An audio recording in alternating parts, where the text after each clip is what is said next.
அந்த கவலை கொஞ்சம் அறைய என்ன செய்வேனோ. பெரும் பழியோடு வந்தாலும் வலியோடு வாழ்ந்தாலும் பாசம் வைப்பேன்.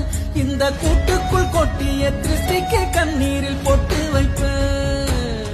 என்ன ஒத்தையில நிக்க வச்சு போட்டா ஒரு மகனாக பிறந்தாலும் மரியாதை செய்யாத பாவியடா. நான் மறு ஜென்மம் எடுத்தாலும் அடைச்சிட முடியாத தோல்வியடா. ஏறக்கோல ரெண்டா பிஞ்சி ஈரம் சொட்டுதடா. பூமி என்ன விட்டு தூரம் நின்னு வேகம் சுத்துதடா.